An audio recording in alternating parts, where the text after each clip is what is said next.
L റാസം long range anti ship missile. ഇത് നിങ്ങളെല്ലാവരും കേട്ടിരിക്കാൻ സാധ്യതയുള്ളൊരു പേരാണ്. കാരണം ഈ അടുത്ത കാലത്ത് മുഴുവൻ നമ്മുടെ മാധ്യമങ്ങളിൽ നിറഞ്ഞു നിന്നിരുന്ന ഒരു പേരാണ്, അതിലൊരു ടെർമിനോളജിയാണ്, ഒരു സംഭവമാണിത്. അതായത് DRDOയുടെ long range anti ship missile. പക്ഷേ ഈ വീഡിയോയിൽ നമ്മൾ സംസാരിക്കാൻ പോകുന്നത് DRDOയുടെ ആ മിസൈലിനെ കുറിച്ചല്ല, ഈ പേരിൻ്റെ യഥാർത്ഥ ഉടമയെക്കുറിച്ചാണ്. അതായത് missile. Hi guys, welcome back to new video. എല്ലാവർക്കും പുതിയൊരു വീഡിയോയിലേക്ക് സ്വാഗതം. വളരെ സങ്കടമുള്ള ഒരു വാർത്ത, അതാണ് ഞാനിവിടെ പറയാൻ പോകുന്നത്. സയന്റിഫിക് മലയാളി എന്ന് പറയുന്ന ചാനലും അനീഷേറിനും ഇനി നമുക്കൊപ്പം ഇല്ല. ജൂലിയസ് മാനുവൽ എന്ന് പറയുന്ന യൂട്യൂബ് ചാനലിലൂടെയാണ് ഞാൻ ഈ ഒരു വിവരം അറിഞ്ഞത്. അതിനുശേഷം ഞാനത് കൺഫേം ചെയ്യാണ്ട് നമ്മുടെ വാർത്താ മാധ്യമങ്ങൾ ഒന്ന് പരതി. എന്താണ് ജൂലിയസ് മാനുവലിൻ്റെതായിട്ട് വന്നിരിക്കുന്ന ആ പോസ്റ്റ് നമുക്കത് കണ്ടുപോകാം. ഒരു കമന്റ് കണ്ട് അനീഷിന്റെ ചാനലിലെ അവസാന വീഡിയോയിൽ എത്തിയപ്പോഴാണ് തകർന്നു പോയത്. സിക്കിമിലെ തിസ്ത ജലവൈദ്യുത പദ്ധതിയുടെ ഭാഗമായുള്ള തുരങ്ക നിർമ്മാണത്തിനിടെയുണ്ടായ മണ്ണിടിച്ചിലിൽപ്പെട്ട് അദ്ദേഹം മരണമടഞ്ഞിരിക്കുന്നു. പാറ തുറക്കുന്നതിനിടയിൽ പ്രകൃതിദത്ത മീഥൈൻ വാതകം ചോർന്ന് സ്ഫോടനം ഉണ്ടാവുകയും തുടർന്ന് തുരങ്കം തകരുകയുമായിരുന്നു. നാഷണൽ ഹൈഡ്രോ പവർ കോർപ്പറേഷനിലെ സീനിയർ മാനേജരും ജിയോളജിസ്റ്റുമായിരുന്നു. ശാസ്ത്ര വിഷയങ്ങളും സാങ്കേതിക വിദ്യകളും ലളിതമായി പറഞ്ഞു തന്നിരുന്ന സയന്റിഫിക് മലയാളി എന്ന ചാനൽ നടത്തിയിരുന്ന അനീഷിനെ 43 അറിയാത്തവർ ചുരുക്കമായിരിക്കും. അനീഷും കോട്ടയംകാരൻ ആയിരുന്നു, പക്ഷെ നേരിട്ട് കണ്ടിട്ടില്ല, ഫോൺ വിളിച്ചിട്ടുമില്ല, സംസാരിച്ചിട്ടുമില്ല. ഇനി അതിൽ ദുഃഖിച്ചിട്ട് കാര്യമില്ലല്ലോ. ആദരാഞ്ജലികൾ സുഹൃത്തെ. സത്യം പറഞ്ഞാൽ ഇദ്ദേഹം കോട്ടയംകാരനാണെന്ന് ഞാൻ പോലും അറിയുന്നത് ഇപ്പോഴാണ്. ഞാൻ ഇദ്ദേഹത്തിൻ്റെ ചാനലിനകത്ത് വരുന്ന വീഡിയോസ് എല്ലാം തന്നെ റെഗുലറായിട്ട് വാച്ച് ചെയ്യുമായിരുന്നു. ഏറ്റവും അധികം ഈ വാർ മെഷീൻസിനെ കുറിച്ചുള്ള ടോപ്പിക്കാണ് ഇദ്ദേഹം ഹാൻഡിൽ ചെയ്തിരുന്നത്. ജൂലിയസ് മാനുവൽ ആണെങ്കിൽ അദ്ദേഹം നമ്മുടെ ചരിത്രപരമായിട്ടുള്ള കഥകളും മറ്റു കാര്യങ്ങളും ഹാൻഡിൽ ചെയ്യുന്നു. നിയാ ടിവിയിലെ ജോയൽ ഇടുക്കിയാണെങ്കിൽ അദ്ദേഹം വേട്ടക്കഥകളും മറ്റു കാര്യങ്ങളൊക്കെയാണ് ഹാൻഡിൽ ചെയ്യുന്നത്. പക്ഷേ ഈ സയൻസ് ഫിക്ഷനുമായിട്ട് ബന്ധപ്പെട്ട സ്റ്റോറീസ് അത് കാണണമെങ്കിൽ ഈ പറയുന്ന സയന്റിഫിക് മലയാളി എന്ന് പറയുന്ന ചാനൽ തന്നെ നമ്മൾ പോയി കാണണം. ധാരാളം ഓഡിയൻസ് ഉണ്ടായിരുന്നു അദ്ദേഹത്തിന്. അദ്ദേഹത്തിൻ്റെ ഒരു വീഡിയോ വരാൻ വേണ്ടിയിട്ട് വെയിറ്റ് ചെയ്യും നമ്മളെല്ലാവരും. അത്തരത്തിൽ കൃത്യമായിട്ട് പ്രേക്ഷകരെ പിടിച്ചിരുത്തി ആ കഥകൾ കേൾക്കുവാൻ പ്രേരിപ്പിക്കുന്ന കഴിവുള്ള ചുരുക്കം ചില യൂട്യൂബേഴ്സിൽ ഒരാളാണ് ഈ പറയുന്ന അനീഷ് ചേട്ടൻ. അത് കഴിഞ്ഞാൽ ജൂലിയസ് മാനുവൽ. അദ്ദേഹത്തിൻ്റെ സ്റ്റോറീസൊക്കെ 1 മണിക്കൂറൊക്കെയാണ്, പക്ഷെ നമ്മൾ യാതൊരു ഡിസ്റ്റർബൻസും ഇല്ലാതെ ഇരുന്ന് കേട്ടുകൊണ്ട് ഇരിക്കും. അതേപോലെ തന്നെ നോയൽ ഇടുക്കി, നിയാ ടി വി, ഇവരുടെയൊക്കെ സ്റ്റോറീസ് കാണുകൊണ്ട് ഭയങ്കര ഇൻട്രസ്റ്റ് ആണ്. അതിങ്ങനെ കേട്ടുകൊണ്ട് കിടക്കാം. അങ്ങനെയുള്ള സാഹചര്യത്തിൽ ഇനി അനീഷേട്ടൻ്റെ കഥകളില്ല എന്ന് ഓർക്കുമ്പോഴാണ് വളരെയധികം സങ്കടം തോന്നുന്നത്.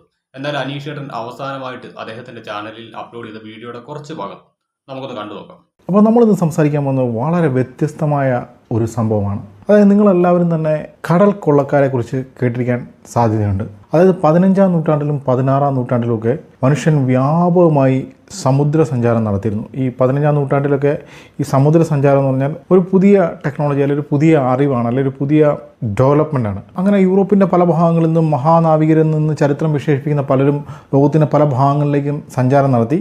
അപ്പോൾ അവരുടെ ആ യാത്രകൾ കൊണ്ട് മാനവരാശിക്ക് അല്ല മനുഷ്യരാശിക്ക് എല്ലാ തരത്തിലുള്ള സമഗ്രമായ വികാസമാണ് ഉണ്ടായത്. പക്ഷേ ഈ വികാസം ഉണ്ടായി എന്ന് പറയുന്നത് നമ്മളിപ്പം വികസിച്ച് നിൽക്കുന്ന ഒരു ലോകത്ത് നിന്നുകൊണ്ട് ഇതിനെ തിരിച്ച് പുറകിലേക്ക് നോക്കുന്നതുകൊണ്ടാണ്. യഥാർത്ഥത്തിൽ ആ സമയത്ത് എന്താണ് സംഭവിച്ചത്?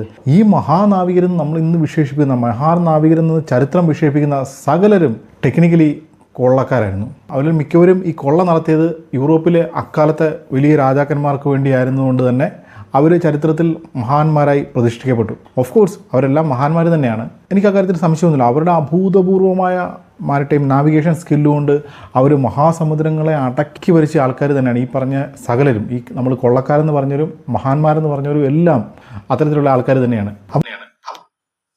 ഇതായിരുന്നു അനീഷേട്ടൻ്റെതായിട്ട് അവസാനമായിട്ട് വന്ന വീഡിയോ. ഈ ഒരു വീഡിയോയ്ക്കകത്ത് പറഞ്ഞിരുന്ന സ്റ്റോറി ഇതാണ്.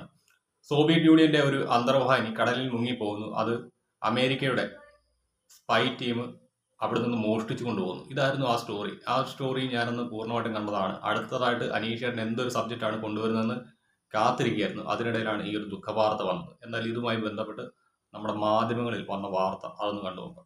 സിക്കിമിലെ തുരങ്കത്തിലെ മണ്ണിടിച്ചിലിൽ കാണാതായ മലയാളിയുടെ മൃതദേഹം കണ്ടെത്തി. കോട്ടയം പാമ്പാടി സ്വദേശി അനീഷ് മോഹനാണ് മരിച്ചത്. ഇന്നലെ രാത്രി 11 മണിയോടെയാണ് മൃതദേഹം കണ്ടെത്തിയത്. അഖിൽ കെ വിവരങ്ങളുമായി ചേരുകയാണ്. അഖിൽ, ഈ മലയാളിയായ യുവാവിന്റെ അവിടെ കാണാതായി. ഇപ്പോൾ മൃതദേഹം കണ്ടെത്തിയിരിക്കുന്ന അനീഷ് മോഹന്റെ കുടുംബമടക്കം സിക്കിമിലേക്ക് പോയിരിക്കുന്നു. ഭാര്യയും സഹോദരനും അടക്കമുള്ളവരൊക്കെ സിക്കിമിലേക്ക് പോയിരുന്നു. എപ്പോഴാണ് ഈ വിവരം പുറത്തേക്ക് വന്നത്? എന്താണ് നമുക്ക് ലഭ്യമാകുന്ന വിവരങ്ങൾ? മധു, ഇന്നലെ രാത്രിയോട് കൂടിയാണ് ഈ കുടുംബം അവിടെ എത്തിയ കുടുംബം ഈ നാട്ടിലേക്ക് ഇത്തരത്തിൽ വിവരം കൈമാറുന്നത്.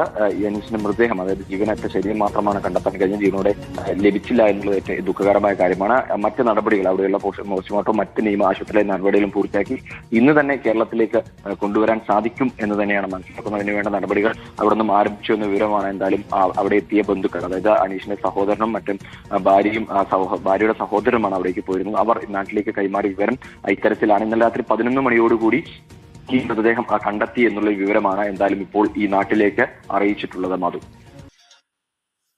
എന്നെ സത്യം പറഞ്ഞാൽ വളരെ വിഷമത്തോടുകൂടിയാണ് ഞാൻ ഈ ഒരു വീഡിയോ ചെയ്യുന്നത്. കാരണം എനിക്ക് ഏറെ പ്രിയപ്പെട്ട ഒരു യൂട്യൂബർ, അദ്ദേഹത്തിന്റെ സ്റ്റോറീസ് എനിക്ക് ഭയങ്കര ഇൻട്രസ്റ്റിംഗ് ആയിരുന്നു. അദ്ദേഹത്തിന്റെ പഴയ വീഡിയോസ് ഞാൻ വീണ്ടും റിപ്പീറ്റ് അടിച്ച് കണ്ടുകൊണ്ടിരുന്ന ഒരു സമയമുണ്ടായിരുന്നു. അങ്ങനെയുള്ള എൻ്റെ പ്രിയപ്പെട്ട ഒരു കഥാകാരനാണ് ഈ ലോകത്തോട് വിട പറഞ്ഞിരിക്കുന്നത്. നിങ്ങൾ ആരൊക്കെ ഇദ്ദേഹത്തിന്റെ വീഡിയോ കണ്ടിട്ടുണ്ടെന്ന് എനിക്കറിയില്ല. കണ്ടവരാരും ഇദ്ദേഹത്തെ മറക്കാനിടയില്ല. കാരണം ഇദ്ദേഹത്തിന്റെ വീഡിയോ കണ്ടവരെല്ലാവരും തന്നെ പിന്നീട് ഇദ്ദേഹത്തിന്റെ വീഡിയോസിന് വേണ്ടിയിട്ട് വെയിറ്റ് ചെയ്തിരിക്കുന്ന ആളുകളാണ്. അതുകൊണ്ട് തന്നെയാണ് അനീഷേട്ടന്റെ വിയോഗം വളരെ സങ്കടകരമായിട്ട് തോന്നുന്നത്. സോ ഗൈസ്, ഇത്രയുള്ള നമ്മുടെ വീഡിയോ. ബൈ.